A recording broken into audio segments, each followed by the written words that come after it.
fundamental case for crude oil has not changed. What changed is the price. The fundamentals around it haven't changed. I think a lot of the sell-off we've seen is on this fear of a global slowdown, which I totally get. The problem with that argument is there's been zero demand destruction. We're still at pre-2019 levels in demand, and in terms of supply, we're not anywhere close to where we should be. So the supply-demand fundamentals set up. We've heard from a number of people. Halima Croft talked about it. Paul Sankey talked about it. So I will tell you, I think there's a leg higher here in crude oil, the commodity, Dan. All right. Well, Carter, I just mentioned, worth charting. I mean, you put it out there yesterday. It was, you've been negative. You thought we'd kind of get a retest back to those November highs, right? And we did, almost to the penny, as you would say here. So walk us through your thought process here and, how you're thinking about playing it, and where you think it could go, crude oil, in the near term. Sure. So actually, this was a follow-up from last Wednesday. We put out a thing talking about oil and XLE and saying, you know what, we're down to the rebound juncture. Let's get going on the long side. Now that the rebound is here, the only thing to look at, I think, is the trend line. And so we've just yesterday moved above the trend line, in effect, a short-term trend line since the 125 high. And so if you take that, right, what you're looking at, and put it on the longer term chart, you'll see the next iteration. It's not only that, and that was the point of the week ago call, not only were we down at that bounce juncture, now that we have bounced, we've moved above the downtrend line. So two very sort of important things.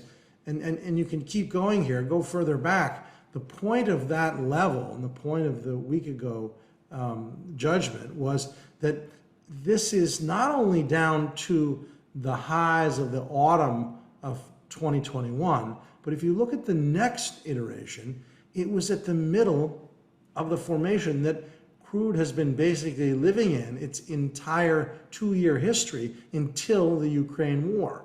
And we had that blow off top, and we're simply back at the midpoint. So three things all coalescing, three key levels, and hence the judgment to play for a bounce. And commodities in general are a bit better.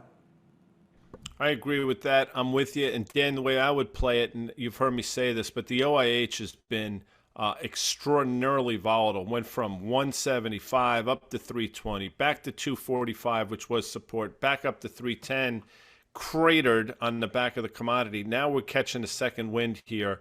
I think this, if we look at a chart in OIH, I mean, to me, this is how you play it. The underlying components basically are three stocks. Baker Hughes to a certain extent, but the two big ones, Schlumberger and Halliburton, both the fundamentals of those companies are better than they've been maybe in the history of the company. Balance sheets are better, they're operated better, and they're at extraordinarily reasonable valuations. And you can look at this chart, that uptrend line's still intact. We broke through that prior support level to the upside with that horizontal line.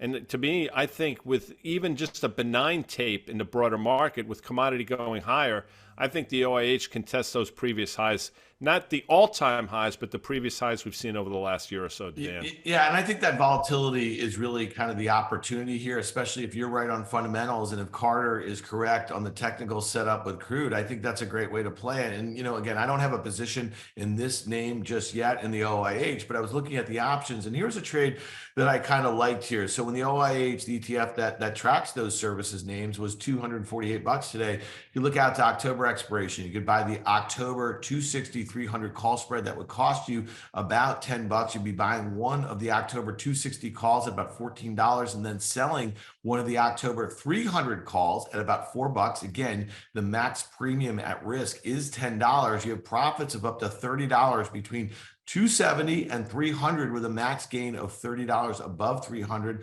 losses of up to $10 between 260 and 270 with a max loss of 10 between below 260 there. So again, I like the risk reward of this trade. Again, it's been very volatile. You're risking about 4% of the ETF price. You have a break even up about 8%, which seems like a lot, but again, this thing's been moving around, and then you have a max potential gain of about 12% of the ETF if it's up about 20% and a little less than 2 months. So again, we always like to think about trade management here. I like to use mental stops. If this ETF were to turn lower and I paid $10 for this 40 wide spread, I'd look to cut my losses if that was worth only about $5 or about half the premium there. And then on the upside, if I had a double, if that 30 wide or 40 wide, excuse me, call spread were worth 20, I might look to take half off and let the rest ride here. So again, I like the way you're thinking about playing Carter's take on crude.